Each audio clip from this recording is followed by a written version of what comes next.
Hey there. Welcome to the No BS Travel Advisor. This is the solo edition. Just me, Marcie Muensterman, my mouth, my mistakes, and the real stories from 19 years in this wild ass industry. There will be no guests here. No censorship, no filters, just the truth behind how I burned out, rebuilt, and finally learned to run this business like the CEO that I am. And if you're an independent advisor who suspects your host might suck, hates working for free, and appreciates a well-placed F-bomb, you're in the right damn place. So let's go. Hey everyone, welcome back to the No BS Travel Advisor podcast. I'm your host, Marcie Muensterman, and today is my very first solo podcast. I'm by myself. There is no guest in-house today. At y'all's request, I will be doing a few of these between interview seasons.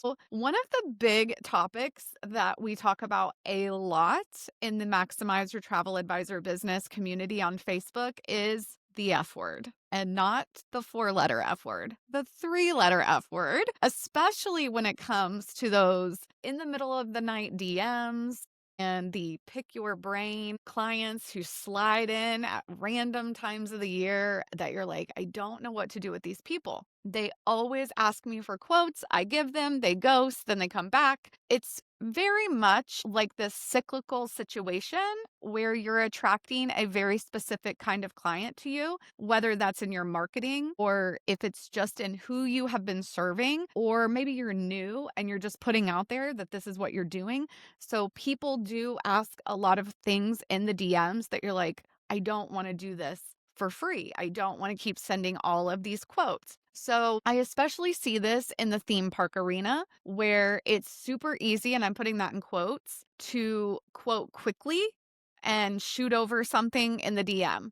But to be honest, guys, you're undermining all of your knowledge and the services that you offer beyond the quote. All right. So we are talking about fees today, charging a fee. That F word can be the most terrifying for travel advisors, more terrifying than a non-refundable hotel, more terrifying than losing all your emails. I even spent the majority of my career not charging fees. So you are not alone out there if you think that you're all by yourself in this. 72%, according to an ASTA survey in 2024, are charging fees. So I know that can sometimes sound like a lot, and it is. And I'm so proud of us out there doing the fee thing. For those of you that are still afraid of it, this should be something that makes you feel a little more calm. But post-COVID, in my opinion, every advisor should at least consider it for some of their reservations and the services that they're providing. I mean, of course, I was the free girl for years. It was a selling point that I truly believed in, that you were getting my services for, and I was the no worries, you got it, shoot you a quote in the DMs. But after a while, it gets really draining and it can lead to burnout, especially when you are ghosted or you're not recognizing very early in a conversation that someone is a tire kicker. If you're new, especially, you might feel really excited when you get a DM asking you for a quote. But at the end of the day, we are not quoting machines. We are not Expedia. We are not an online OTA, online tour operator. We're not the person to ask for just quotes. When you come to a service-based travel advisor, we're not AAA travel, we're a service-based travel advisor, you are getting so much more. And it's time to slow down and think about what your time and expertise is worth. So I have been there. I understand that concern, that hesitation to charge fees. And I got burnt out in 2015, left the industry for 3 years. So much of the reason for my burnout was the working for free piece and the working a lot piece, the 24/7 service piece, because I was always service-based. Service was the number one reason people referred me. And it was also the number one reason I was the most exhausted. because I didn't have any boundaries and I did not charge for those services. When you hit a wall and there's nowhere to go, you sometimes are forced to quit. And that's how I felt. I felt like I had just gotten in over my head and I couldn't reverse path. So I quit. I threw in the towel. And there's not a day I regret leaving the business in 2015 because I needed a full reset. And my personality is the kind that it's like I'm either all in or I'm all out. And when I left, I was devastated. Like, it was one of the hardest things I've ever walked away from. It was a multi-million-dollar sales business, and I was extremely successful in the eyes of my peers and my friends and my family, but I was not my best self. I was a burnt out, really mean version of myself. I almost got divorced because I was working so much and not respecting my husband. I was not respecting our marriage. I was self imploding and finally recognized that the only thing I could do was walk away from this career to free up my brain and get myself into therapy. And it was really hard to face those facts. But when I came back 18, fees were still not on my radar. I knew I needed to set boundaries and set office hours and control my time better. And I had learned how to do that at the direct sales company I was with. Having calendar control was a game changer for me. That was really the first step in setting a lot of boundaries for my time and my energy and how much I was going to invest in this each day. But fees were still not there. They were not something I was considering. So a lot of you get to choose when you're ready to start charging fees, but I did not feel like I had that choice. I came back to travel in 2018 and I was not all in quite, right away. By 2019, though, I was enjoying my business. I had a set schedule. I was not working too much. I had stopped working weekends.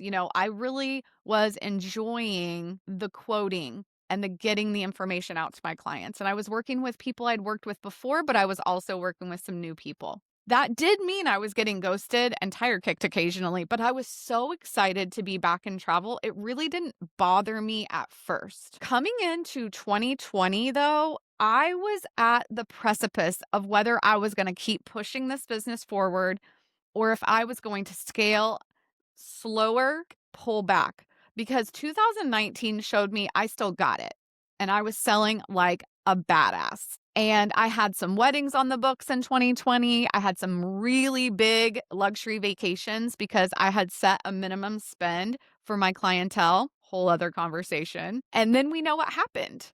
COVID came, the pandemic arrived, and I felt very forced to make the decision to go into fees.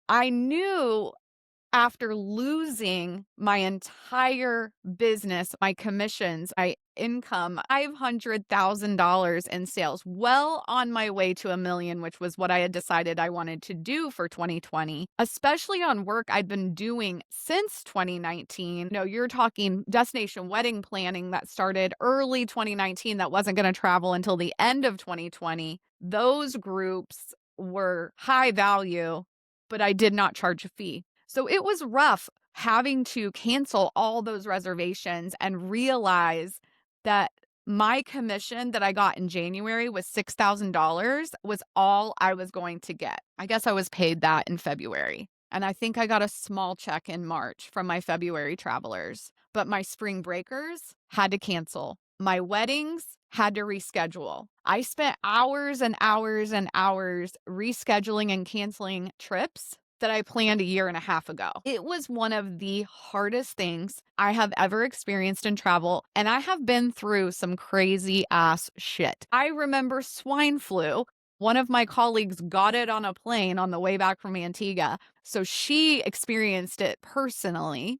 I remember Zika virus, which kept pregnant women from traveling on baby moons for several years. I started this business so early that I saw those recession years. Don't even get me started on the hurricanes. I will never forget having to move an entire wedding due to a hurricane in 2014. You name it, I have tackled it in this business. And now, we've dealt with the FAA closing or shutting down.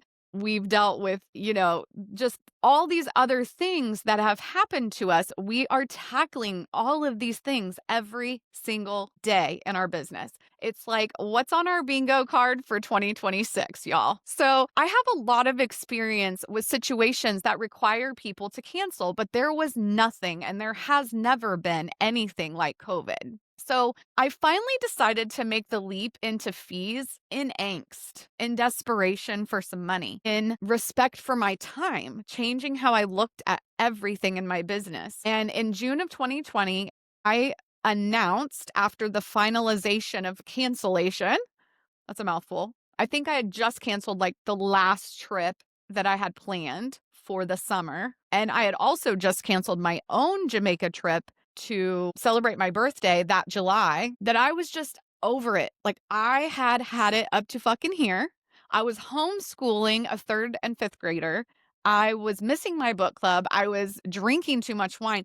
After quitting drinking, by the way, I quit drinking in 2018, picked it back up in 2020. I created a post in my Facebook group to announce that I was going to a fee-based model. And what I can say is the end of this story has not happened. I'm still in the middle of navigating charging fees, who I charge them to, how much I charge. These things are always on my mind as a business owner. But I will say this, charging fees was one of the best damn decisions I have ever made for my travel business. It is so much better for my sanity. I love the extra income, and it really does set a boundary around the client travel advisor relationship. What I had to do to get over my fears was realize what an aligned client is for me, and my aligned client is willing to pay no matter what. And I also have to be in the mindset that no matter how many free agents are out there, I'm not free and I'm okay with that. And frankly, I think it's okay if you don't charge. But I also think that we have to stop saying to people in public spaces that agents who charge are a fraud. We are not a fraud. It is not a scam. And we have to support each other in the choices we make. Do I think you should charge? Absolutely. Because I believe in your value. But if you're not ready, I understand that too. I understand that it takes time to get there for some people. And I understand why. Because I took all the time in the world to get there. But I'm so glad I got there. My clients appreciate me. They want to work with me. They don't look at paying me as an extra. They don't look at it as something that doesn't deserve to be paid. They see it as an investment into somebody with my level of knowledge and care and expertise and the services I provide. And I know if you're new, you're listening going, well, I don't have any of that, Marcie. I've only been doing this for a year or a month. It doesn't matter. And here's why. Every piece of experience that you bring to your business comes from somewhere. And this is something I've been wanting to talk about too. So this is a little sidebar that's not in my script today, but it just really is on my heart. You have been doing something that requires service for a very long time. Something in your life. If you've ever been a bartender, a waitress, if you're a flight attendant, if you are a teacher or a nurse, a mom, if you've ever worked in customer service, if you've ever been a receptionist in an office, an executive assistant, if you've ever worked in a drive-through, barista, I could go on and on and on. You are most likely a woman who takes care of shit. And we should not undermine our past experience that we bring in to being a travel advisor, because it comes with such great value to the service side of our industry. And the one thing you may not feel like you're good at I hear it all the time, is I'm not a salesperson. I'm not good at sales. Separate that out. That is not what they're paying for. They're not paying for you to be good at sales. They're going to be paying for all of the service and knowledge that you bring to your travel business before you are ever a travel advisor. All of that matters. All of it absolutely fucking matters because you didn't get here as a blank slate. Very few of us come straight into travel after college. And even if we did, we probably had some sort of job. I mean, I worked at Blockbuster when I was in college. Service, organization, detail oriented, had to know where everything went, had to know what year it was released. There's so many things, you guys, that you have been doing your whole fucking life that allow you to be a good advisor, somebody that cares about other people and their vacations. That is a skill set you bring to the business well before you ever got here. So I want you to put that into your mind when you think about your time, when you think about all that time you have spent learning to be the person you are right now, who's craving being something for somebody else, being a bigger part of their story. Because that's what travel advisors are. We are a big part of a special story. Vacations are memory makers, and we are a part of that. And when you are researching and studying and building knowledge, you deserve to be paid for that time that you spend doing that. So, okay, let's rewind back to when I was a baby travel advisor. I was also a baby. I was like late 20s, 26, 27. I was planning my own destination wedding with an awesome travel advisor, and I just fell in love with her service. I really did. I was in shock at how often she would respond to my crazy texts at 11 p.m. And I had dreamt of doing something similar in my future life since 8th grade. I have this 8th grade bound book thing that I found a few years ago that said, I want to be a travel agent when I grow up. And I had never really remembered that, but it was written right there next to a picture of Dean Cain as my future husband. So there's a little insight into my 8th grade self. And when I pushed to be hired, which we're not hired, we know that now, we're contracted. I mean, I pushed. I really wanted the opportunity to be a travel advisor and to plan destination weddings specifically. And I didn't know what I didn't know. Let's be honest. I didn't know I could go research different hosts opportunities and interview travel agencies. And I mean, it was 2006. I knew very, very little about the travel industry in general. I'd never been anywhere. The very first time I really left the country with a passport was my wedding. So I had to learn from the ground up. But I just knew I could do this. But let's be clear. Back then, it was absolutely a culture of free. I mean, when there are probably travel advisors listening to this who were in the 80s where they got paid 10% on airfare. I mean, by the time I came into the business, we were not being paid for air unless it was bulk or you were doing some kind of markup on a reservation in Funjet or TI or whatever. But Expedia was really new. It was just coming onto the scene when I started. So it was very competitive all of a sudden because we even didn't know how to Google things. We were learning how to do that. And so was the rest of the world. And when they realized they could Google, how to book a vacation and end up on Expedia or Orbitz or whatever, and Cheap Caribbean was really big when I was new. I mean, everyone thought they could plan their own vacations. Hell, they still do. That's fine. I mean, it's true. And even in the industry of travel, amongst travel advisors, it was competitive. It felt very cutthroat, if I'm honest. And I didn't know any better, so I just assumed that's how it was. But I was very isolated from other travel advisors. And until I really had opportunities to talk to more travel advisors, I didn't realize what I didn't know. So if you're out there also thinking, gosh, I didn't know, I signed on too fast, I didn't realize my contract did this, this, and this, you're not alone. But when I think back to those early days, I was so excited to be a travel advisor. I would have done anything, including just what I did, which was work 24/7, answer my phone at all hours, get back to people within 3 hours, quote super fast without really understanding the qualifications for what they needed, because I was just trying to get the sale. And of course I got ghosted. Of course there were tire kickers. Of course there were people who never responded when I called them back. And I remember thinking, about fees because there was one company I knew of, I didn't know of any others, that was charging a $50 pay to go fee, and it was destinationweddings.com.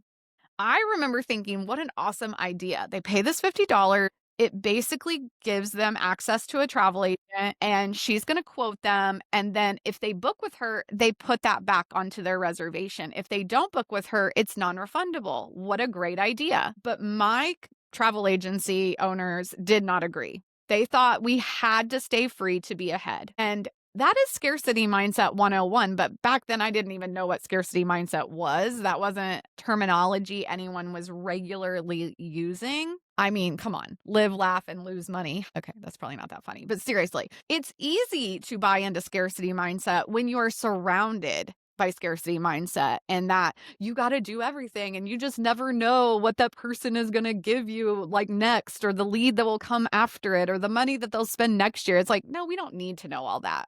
But that was something I didn't understand. I was young. I was my first real sales job, and I wanted to make money. I wanted the sale, and I was willing to do almost anything to get it. So, I never stepped into fees in those early days of my career. I mean, I wasn't technically allowed. They made that very clear. And that scarcity became my identity. And I leaned all the way in on that marketing, So whenever I was at a trade show, I made sure to tell people there's no fee. You don't have to pay me. I'm free. And although occasionally I did bring it up, it really just never came to fruit. I mean, I remember doing like 12 destination wedding quotes for one couple thinking, this is fucking out of control. Drowning in group pricing. I'm dealing with this high maintenance father-in-law. It wasn't even the bride or groom. It was the father-in-law, and just like always dealing with budget conscious Aunt Susan, because of course no one wanted to go more than 3 nights. And I just kept thinking, shouldn't someone pay me for this? Like, to get all this information together and make sure you have the wedding of your dreams? Like, isn't it worth something? I can't. But I also remember when I would bring it up around other people, which I always have brought up uncomfortable things in mixed company. So this is like not new, but I've learned over time that people don't always appreciate that. I was told straight to my face that is flat out greed to want to be paid to do a few quotes. For wanting to charge $50 for 3 quotes. I was like, are you fucking kidding me? Do you know how hard I work? Do you know how many hours a day I work and never get paid? It might be months until I get my next commission check. And literally, if I could go back in time and slap my 29-year-old self, I would be like, get it to fucking together, figure this out, charge a fee. But if you fast forward to 2020, COVID is what smacked our industry. Truly came in like a freight train. Cancel, rebook, cancel again, rebook again, move the insurance, find new dates, requote, repeat. I even had to move 2 weddings, and both of them had reduced cost because the new price for 2021 was so much lower due to the pandemic. I mean, I moved so many trips, and some of them just canceled flat out. And because I always booked Seafair, which is cancel for any reason insurance, I didn't see a dime of commission. But what really kept pushing me over the edge after the pandemic really got rolling and the kids got homeschooled was those questions of full trip quoting just to see, Marcie, just to see how much it is. And they really wanted to pick my brain on whether it was quote unquote safe to travel. How the hell would I fucking know? I'm not a nurse. I'm not a doctor. I'm a travel advisor, and there's advisories all over the world about how sick people are. I was like, I don't think anybody should travel. And if I'm going to be in charge of it, you're going to pay me. And that's really how it got there. It was just like this moment in time when I was so fed up and I was probably drinking too much wine. And I was like, fuck this. I'm done. I'm done quoting for free. I'm done with the non-commitment. I'm done with the pick my brain. I mean, I had lost nearly $50,000 in commissions. I hadn't been paid for a dime of that work. And I was like, I am done. Hell fucking no. I'm not giving you another quote for free. So I drew that line in the sand. That's how we got here. And I charged my first official fee October of 2020 for a friend who wanted to go to Mexico in the next 7 days. I was like, girl, I got to charge for this. It was like $100. But I loved getting that $100. I'm pretty sure she Venmo'd it to me because I didn't have an agreement. I didn't have anything in place for it. I was just over it and I charged it. And Yes, it was scary to charge it, but I'm like, you know what? If you want me to do this, this is what it's going to cost you. So after that, I posted about it in my Facebook private group. By November, I had increased from $100 to $200 coming into 2021, and I haven't looked back. My minimum now is $300. And no, I don't charge every single person. I think a lot of people think I do. So I want to clear up that I don't always charge. There are some clients I trust with my time and energy. That is on you to decide. But it will change your brain chemistry that first fee you get. So much of what we're doing here is belief and mindset work. I was the one who was afraid. My aligned clients pay my fee. So getting that message out to them, that was probably one of the harder moments for me because I was nervous that they would basically say I wasn't worth it, right? Like that's the belief. We're really not worth it. They could go do this themselves online. There's tons of free agents. They'll just go to one of those. That's a belief. And it's true. It's still true. But what I had to start believing was I am a professional.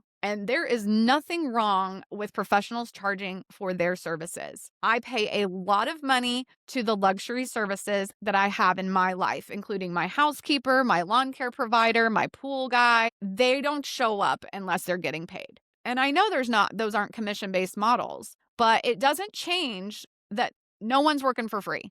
And there's so much that goes into planning a vacation before someone ever travels that requires us to work that I just knew I couldn't do it anymore the way I had been doing it. I value the services that I hire so much. I value their time investment. I value their expertise, their knowledge on things. And I knew I had that. I knew that my concierge care was exceptional. And the reality was, if I didn't start charging, I was going to have to quit because I was definitely done quoting. What I think about when I make choices around my fee is the relationship I have with that client. So if it is somebody I have been working with since the early days and they book their vacation every single year for February, I typically don't charge those people. But I only send one, maybe two quotes as well. So if you want a ton of quotes, I say that, hey, if we go beyond two, I'm going to have to send my invoice for $300. I don't always charge my higher spend clients, although I do think my higher spend clients value me a little bit more and will pay it without issue. And there are just some people in my life who I just love dearly. And I'm like, sure, I'll send you a couple of proposals. Like, it depends on the situation. It depends on the relationship. And, I'm very straightforward. So if you waste my time, I'm going to say something to you about it. And I'll say, hey, girl, next time I'm going to have to charge you because you keep wasting my time. So it's like, I usually don't regret not charging, but on occasion, I absolutely do. So you have to decide each time that you're going into the conversation what is right for you. But because we know that loyalty doesn't always equal low maintenance, right? I mean, sometimes your lifers are the most work with the highest expectations, and they often don't have boundaries because they came from a different time in your career, right? So you have to choose when you're going to do this. But that is part of the learning and growing. And you'll know when you've undercharged. You'll know when you should have charged. You will understand that in your own way as you navigate this. You're not going to go without mistakes. We always make mistakes, but that's the beauty of this business. We get to make the next best call for our business, right? We are the CEO. So we pivot, we adjust. I mean, that is what is absolutely awesome. And of course, I had people who questioned my fee. Of course, I did. In fact, I have a closer friend here in Tampa that she had been hiring her travel advisor for years and he was retiring and she wanted to transition the business to me and I wanted that business. But I did tell her up front, I think it was like a Christmas party in 2020, that I was going to charge $200 if they wanted to book their Disney cruise through me. And she said, okay, let me talk to my husband. And she came back and said, he does not want to pay $200 for your service. We've never paid for a travel advisor. And I said, oh, I get it. No worries. I understand. I guess that means we're not going to be working together. And I think it took her by surprise because I think when she heard like, oh, no worries that I was going to waive my fee. But I was standing on business for the first time and I really wanted to make sure even my friends understood that my time, energy, and expertise to service their booking was not free. And I think she was kind of like, oh my gosh, what? Really? And my husband, who was in kind of a business relationship with her husband, was like, what the fuck, Marcie? Waive the fee. And I was like, no, dude, this is why I have one. I don't want people to waste my time. I don't know them. They've never booked a trip with me before. I mean, I didn't know them in that way. I knew her. She was in my book club. But I think because they spend a lot on trips, he thought, why not just do the work? The commission's going to be worth it. But I'm like, then I'm worth $200. I am not fucking doing this for free anymore. So it was unpredictable who would pay and who wouldn't. But I truly believe our friends and family should not be asking for a discount. And that was really one of the first times I was like, yeah, not everybody's going to say yes to this. But it's just like me choosing a hairdresser over a different hairdresser, or getting 5 quotes for a roofer and realizing I'm probably going to go with one of the cheaper ones if it's the same thing, right? Like you just have to decide for yourself what you're going to charge and who you're going to charge. And just because you've always done it some way doesn't mean you can't shift your business model today. I mean, those people who slide into the DMs who are just, trying to get a quick quote and compare, and why do they think they might say, I don't know why I would have to pay for that. And I get that too. I understand that. We don't have to pay for it if you go over there and get it. I'm just not the person you're going to get it from. So in this time, one thing I wanted to do was not burn bridges. And that's something else I know we worry about, right? So it's like, but I do want them to come back for the right trip, or I do want them to reconsider me in the future. So I coined a phrase called help and release. And this is something I teach in Propose to Close, like the specific language and all of that. And that's essentially what I started doing with anyone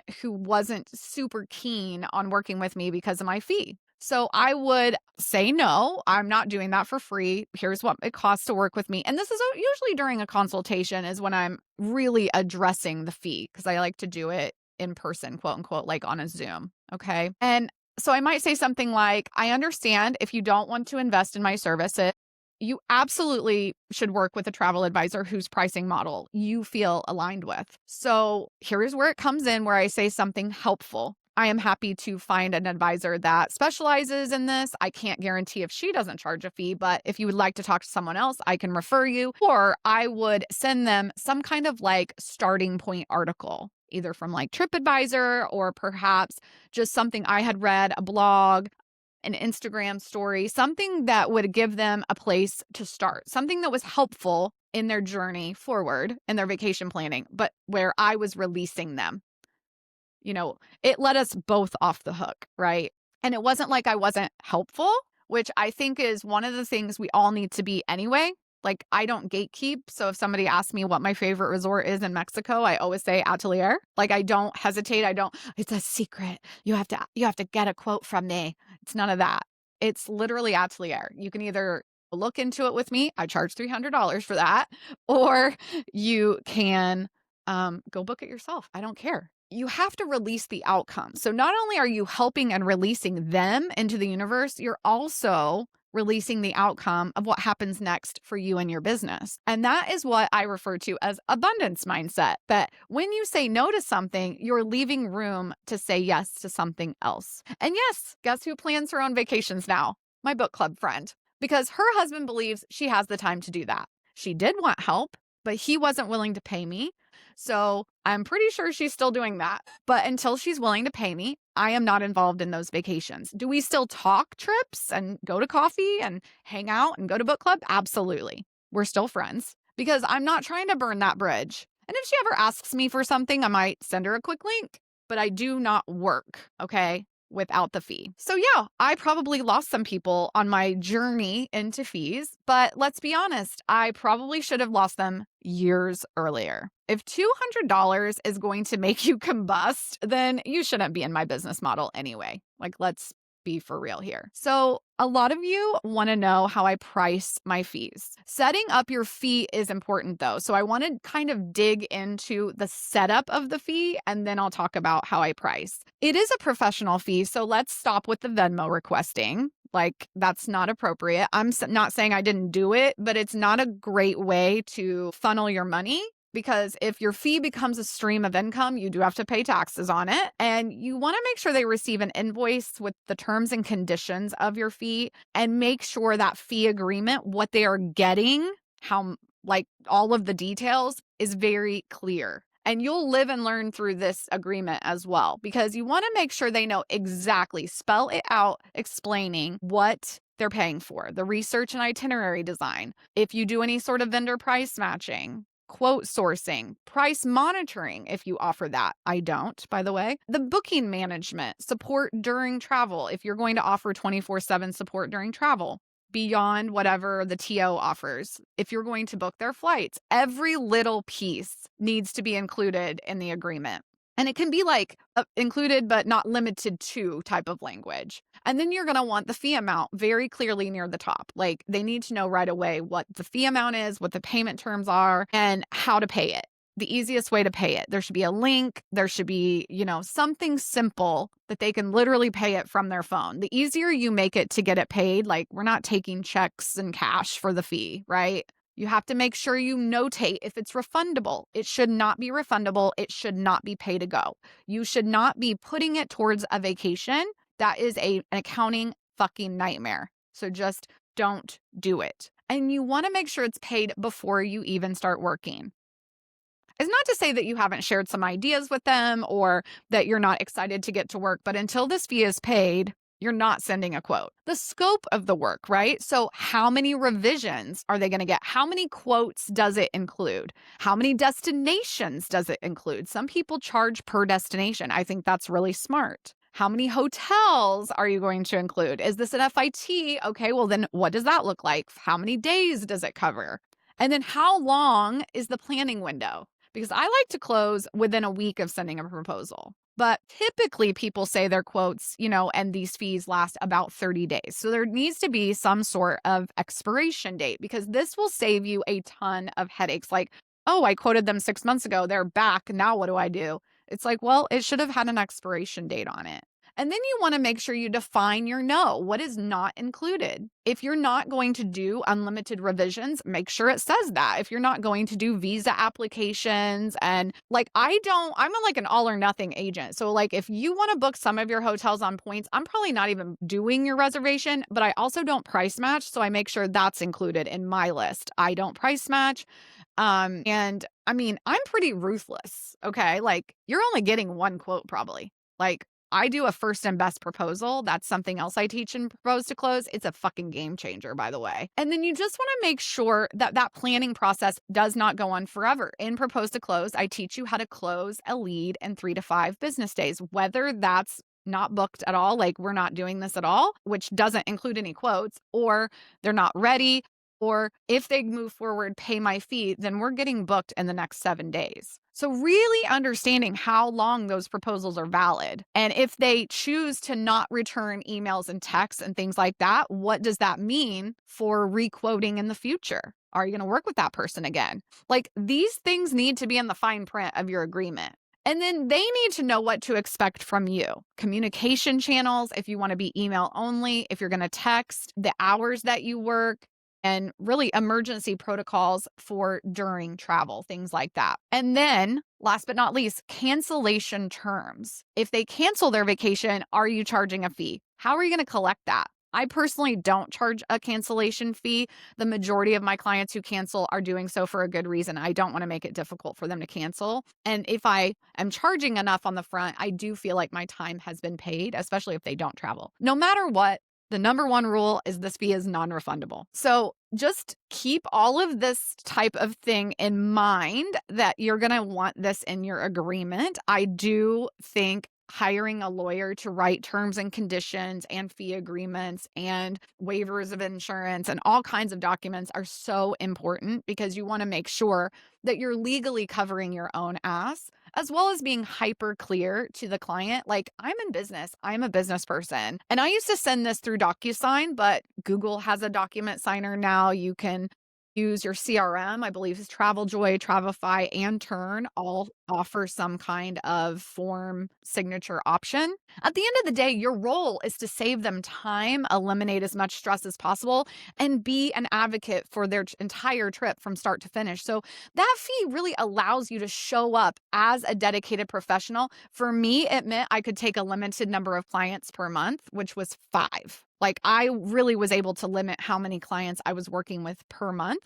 And of course, I'm Google. Like, text me, message me, get with me if you have a question. Like, you don't have to wait on hold for hours. These are services that they don't even realize they're going to need. And clients will realize just how serious you are. Now, a lot of you are like, but you're in Florida. How do you legally charge fees? Well, I have my own seller of travel license for Florida. And you can absolutely charge. Anyone telling you that you cannot doesn't understand the law. And I'm not a lawyer, but do your research. You can absolutely charge a fee if you have an SOT license in Florida. I don't really understand the other states that offer SOTs or force SOTs, but you only have to have a Florida SOT if your host is in Florida. So for those of you with OA, cruise planners, they're based in Florida, so you have to have it to charge a fee. If you have clients who live in Florida, who are residents of Florida, you have to have an SOT to sell to them. And then if you live in Florida, you have to have an SOT for Florida. A lot of you have the option to get the $50 host under a host SOT, in which case you are tied to their IATA and CLIA, and you need to run those particular fees that are addressed with Florida through the host. So if your host is in Florida and you're trying to charge a fee, you are supposed to run it through them. But if you get your own, if you spend, I want to say it's like 400-ish, because the SOT is 300 full price to get your own. And then you need a surety bond. And if you're not in Florida, you need a registered agent. You need your LLC. So it's a little more expensive per year to do your own, but I highly fucking recommend it. And your host can't tell you how to do this. Like, if you want to get your own, get your own. 1, maybe 2 fees are going to essentially pay for this. So it's an investment back into your business. The minute you get those fees, you pay for your next year of SOT. I want to make sure you guys also understand you do not need your own IATA number or CLIA number to get your own SOT. It's only tied to an LLC and EIN. This is for Florida. I don't know all the rules for the other SOT states off the top of my head. Fees are not commission and are not related directly to credentials unless you sign up under your host for that SOT and pay that $50, in which case legally you are supposed to run all your fees through them. But if you guys are not in Florida, your host is not in Florida, you have 0 clients in Florida, and you don't live in Florida, then you can do whatever the fuck you want with your fees. You can absolutely do whatever you need to, and you don't even have to get an SOT if you don't want to, as long as you are not doing any of the above. So how do I collect my fee? I use Stripe. I've also used Wave. Both require you to have a website, terms and conditions laid out very clearly, privacy policy, and you have to set it up correctly or they do hold funds and it gets very stressful. Because that did happen to me early on, but I was able to provide them with all the paperwork and all the necessary information, my LLC, my EIN, my privacy policy, all the things. And once I did all that, they have allowed me to continue to charge fees without issue. So if that does become an issue for you, you can use them to invoice somebody. Like Stripe invoicing service is free. And then you can collect it through Zelle using like a QR code or something like that. No matter what, you just want them to sign your agreement and pay the fee before you work. So where do I share this? How do I get the information out that I charge a fee? You need to go to all the spaces that you are in. So if you're on social media, share it there. If you have a website, update your website. You don't ever want to share the exact amount that you're charging because it should be variable based on the vacation that you're planning. I mean, there's so much that goes into the different kinds of vacations we all do. And the one thing I don't advise is like when someone slides into your DMs, unless you just want to kick them out immediately, is to drop a bomb in a DM. Like, I charge $400 for an FIT to Europe and like, you want to always respond to DMs with excitement and your Calendly link. And in that Calendly link is where they will also approve that they understand that you charge a fee after the complimentary consultation. I don't usually swing big in DMs because people can't hear tone of voice, and I don't think it's professional to be talking too much in the DMs. Like, if somebody really wants to understand it, I might give them a little background. Like, if they do ask me, hey, I heard you charge a fee. Like, why do you do that? I might send a small explanation, but no apologies. And I go deep into this in Propose to Close with actual verbiage, email, and text templates. And I also have a fee guide that I added in 2025 to really get into all this and the steps that you need to take to get your fees implemented. But bottom line is, it should not be a secret.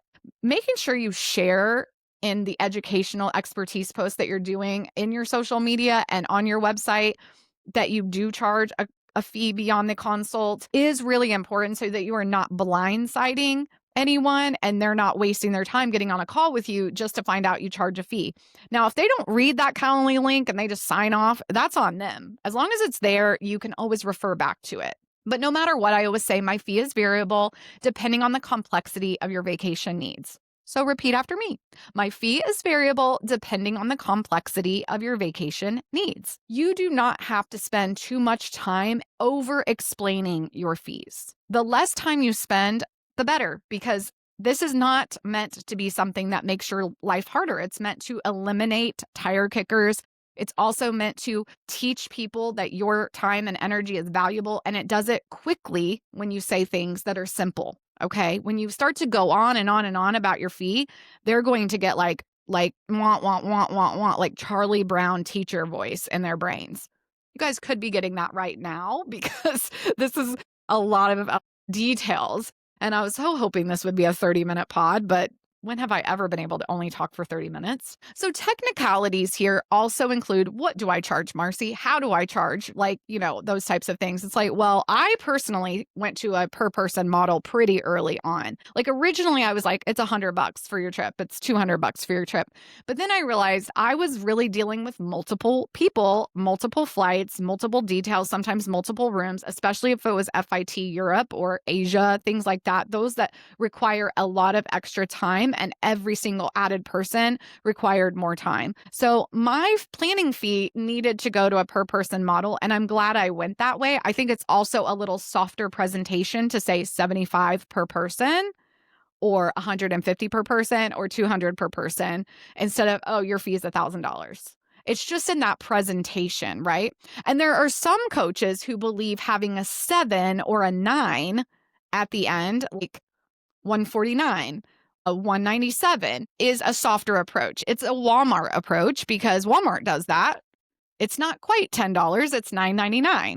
So it depends on your marketing brain, like what you think your clients will refer to. But I'm happy with my numbers that end in 5 and 0. Like, I don't have an issue. My minimum fees that I recommend to you is $75 per person for all-inclusive or cruises, $200 per person minimum for FIT Europe, Asia, and Africa for Bora Bora, those FIT bookings, Hawaii, for 7 to 10 nights. Anything over, I think you should add $50 per person. For higher complex itineraries, like, it's going to get to where you're going to have to decide really fast what your time is worth. I'm up to $300 per person now for my Europe trips because I am spending so much time and I only work on one at a time. If you are like, oh my God, that feels like so much. Like, no, it doesn't. You will spend a lot of time researching, finding the right vendors. Many of you are price shopping until your eyes are fucking bleeding. You will be booking excursions, restaurant, reservations, things that don't pay you. Like, especially if you're doing fucking Disney. If you're doing all the things, you're not being paid for the majority of it. Charge your worth. I know you're over there organizing spa appointments, tracking flights. I mean, you're doing so much. You're getting them ready. You're sending packing lists. Like, value that. Okay, that's all valuable. But it's all about mindset. At the end of the day, like, you have to fucking believe in yourself that you are worth it. You deserve to be paid for your time. And until you do, it's going to be so challenging for you to implement fees. I mean, you think you have to be doing this a certain length of time. You don't. You think you have to sell a certain amount before you should charge. You don't. And any host who requires that is fucking stupid, and you can do whatever you want. Like, we do not have to follow these asinine rules. We are 1099 contractors. You don't have to be fucking established because we go back to what I said before. You have experience in service far before you became a travel advisor. You absolutely deserve to be paid from day one of this job, but especially if you're a veteran with insane experience, you should absolutely be charging for that. Because at the end of the day, we are worthy of the costs that we have invested into this business. So we are worthy of that fee because it does pay for our time, energy, and expertise. Fees create clarity. It creates a boundary. Aligned clients pay the fee. It really allows you to have a healthier calendar, fewer tire kickers. That appointment only model with the fee is a lifesaver. You're going to get more respect. You're going to have authority, CEO vibes in your business, and it is going to lead to calmness and confidence. Your job is not to convince people that you are good enough. It is to believe you are good enough and address that when it's needed. When you are a value service first advisor, never apologize for charging.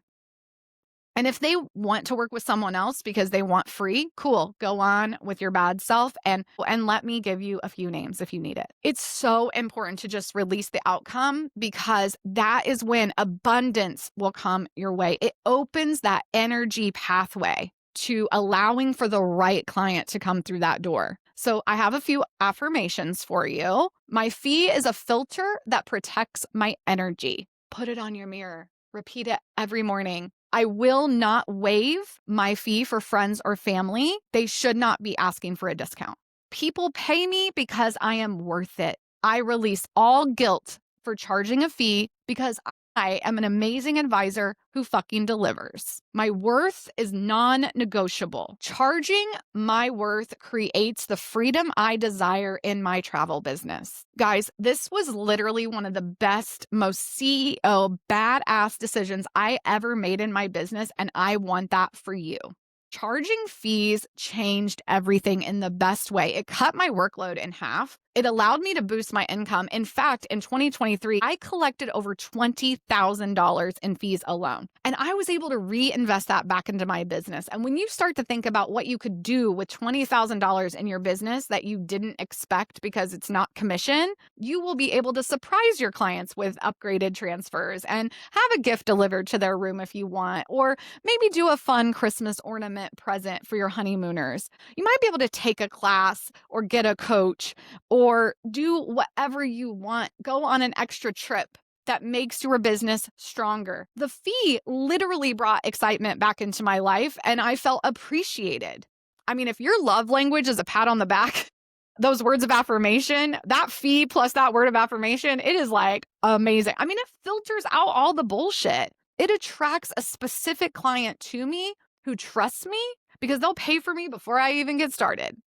And it really did eliminate the tire kickers. I got my sanity back. I was able to really reduce my hours and take on less clients, which allows me to protect my family time, which is what, I got so burnt out before. I never was spending any time with the people that mattered. And I really started to feel in charge of my business when I started the fee model. Beyond everything else, it gave me my power back. And I'm so glad that I did it, that I look back on my old self and wonder what would have happened if in 2009 I just did what I wanted to do in my business and charged a fee. Would I have had to take 3 years off?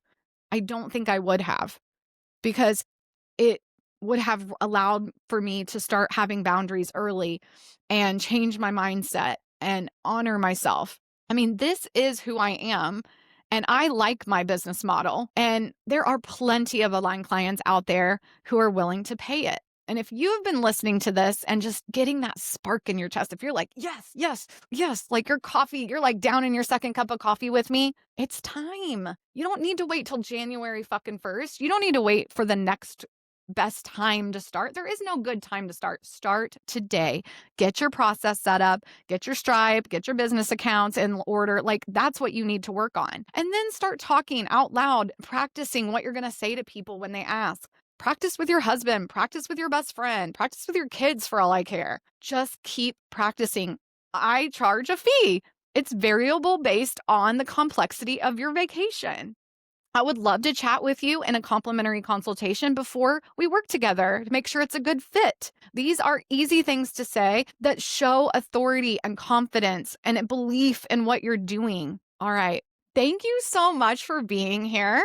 I am so excited to be doing solo podcasts for a few weeks, and I really just want to make sure that you know how much I care about independent contractor businesses. If you're still out there afraid to charge fees, send me a message. Like, let's talk about it on Facebook Messenger. I respond to every message I get as long as you're not being hateful, which it is what it is if you are, because I'll just block you. I want you to learn how to do this with confidence and feel good about it. And I would love your feedback on the solo podcast today.